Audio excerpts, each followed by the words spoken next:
नमस्कार दोस्तों, आज की हमारी कहानी है सुखी जीवन का रहस्य। एक बहुत ही सुंदर कहानी है ये। एक बार एक राजा ने अपने सभी मंत्रियों को बुलाया और उनसे कहा, मैं एक ऐसे रहस्य को जानना चाहता हूं जो बहुत छोटा हो। बड़ी बड़ी किताबें और ग्रंथ नहीं चाहिए मुझे, बस वो समझने में बिल्कुल आसान हो। बड़े बड़े सूत्र नहीं चाहिए, मुझे पढ़ने के लिए ज्यादा समय भी नहीं लगना चाहिए। ऐसा रहस्य हो जो एक लाइन में हो, जिसे सुनकर कोई भी अपनी जिंदगी बदल सके, जो हर वक्त काम आए। चाहे दुख हो या सुख हो, जीत हो या हार हो, जीवन हो या मृत्यु हो, तो तुम लोग मेरे लिए एक ऐसा ही सूत्र खोज कर लाओ। उन सभी मंत्रियों ने बड़ी मेहनत की, बड़ी बड़ी किताबें पढ़ डाली, बड़े बड़े विद्वानों को बुलाया, लेकिन कुछ भी निष्कर्ष नहीं निकला था। आखिर में सभी थक कर बैठ गए। वे सभी आपस में बातें करने लगे कि हमने इतनी सारी किताबें पढ़ डाली, इतने सारे ग्रंथ पढ़ डाले, बड़े बड़े ज्ञानी व्यक्तियों से बातें तक कर ली, लेकिन अभी तक कोई भी निष्कर्ष नहीं निकला। हमारी समस्या अभी भी वैसी की वैसी ही बनी हुई है। तभी एक मंत्री बोला, मैंने सुना है एक गांव में बहुत बड़े साधु हैं जो किसी भी समस्या का निवारण कर सकते हैं। वे बहुत बड़े विद्वान हैं और आत्मज्ञान को भी प्राप्त कर चुके हैं। हम सभी लोग उन्हीं के पास चले। वह लोग उस साधु के पास पहुंचे और उन्हें सम्राट की कहानी बताकर समस्या का समाधान मांगा। साधु ने कहा, आप लोग मुझे सम्राट के पास ले चलिए। साधु अपनी उंगली में एक अंगूठी पहनते थे। उन्होंने वो अंगूठी निकालकर सम्राट को दे दी और कहा, इसे आप पहन लो और ये अंगूठी बहुत ही चमत्कारी है। ये अंगूठी मेरे गुरु ने मुझे दी थी। इस अंगूठी के चमत्कारिक पत्थर के नीचे एक छोटा सा रहस्य है। मैंने अभी तक इसे खोला नहीं, क्योंकि मुझे कभी भी इसकी जरूरत नहीं पड़ी, इसलिए मैंने अभी तक इसे खोल कर नहीं देखा।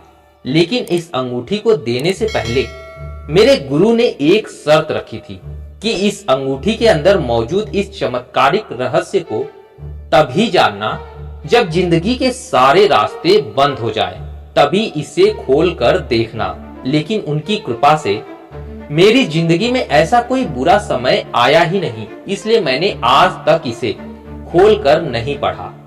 लेकिन इसमें जरूर कुछ बड़ा ही चमत्कारिक रहस्य लिखा होगा जो किसी भी मुश्किल स्थिति या परिस्थिति से बाहर निकाल सकता है और किसी भी समस्या को दूर कर सकता है।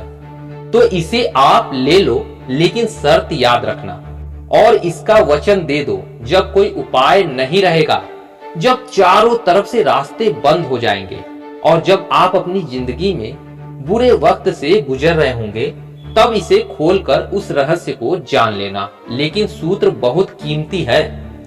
अगर इसे ऐसे ही खोला गया तो कुछ अनहोनी हो सकती है। तो सम्राट ने वो अंगूठी पहन ली। वर्षों बीत गए। सम्राट के मन में कई बार आया कि इसे खोलकर देखा जाए कि आखिर में कौन सा रहस्य लिखा है इसके अंदर। लेकिन फिर सोचा कि कहीं कोई अनहोनी ना हो जाए। कुछ वर्षों बाद एक भयंकर युद्ध हुआ जिसमें सम्राट हार गया और दुश्मनों ने उनकी सारी संपत्ति, राजपाट सब हड़प लिया। सिर्फ यही नहीं, राजा के साथ साथ उनके सभी मंत्री और सभी परिवार वालों को कैदी भी बना लिया गया। उसके बाद से राजा ने किसी तरह कुछ सैनिकों को लेकर अपनी जान बचाकर वहां से भाग निकलने में कामयाब रहा और एक जंगल की तरफ चले गए। दुश्मन सैनिक सम्राट का पीछा कर रहे थे, तो सम्राट एक पहाड़ी की घाटी से होकर भागे जा रहे थे। उसके पीछे घोड़ों की आवाज आ रही थी। अचानक सम्राट ने देखा कि रास्ता खत्म हो गया। सामने एक बहुत ही भयंकर खाई थी।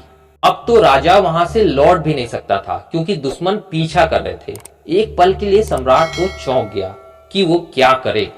फिर अचानक उसे उस साधु की दी हुई चमत्कारिक अंगूठी याद आई। सम्राट ने तुरंत वो अंगूठी खोली। उसमें से एक कागज निकला। उस कागज में एक छोटा सा वचन लिखा हुआ था, जिसे वो पढ़कर चौंक गया।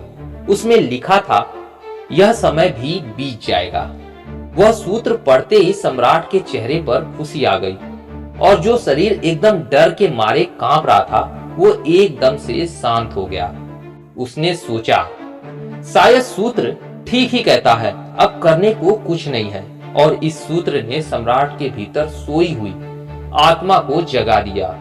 यह वक्त भी बीत जाएगा, यह पढ़ते ही उसके मन से सारा डर खत्म हो गया। अब वो बेचैन नहीं था, घबराया हुआ नहीं था और शांति से उसी स्थान पर बैठ गया।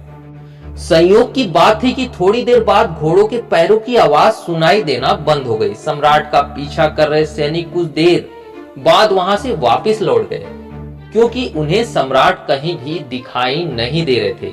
उन्हें पता ही नहीं चला कि सम्राट किस तरफ चला गया। सम्राट ने चैन की सांस ली और अंगूठी फिर से पहन ली।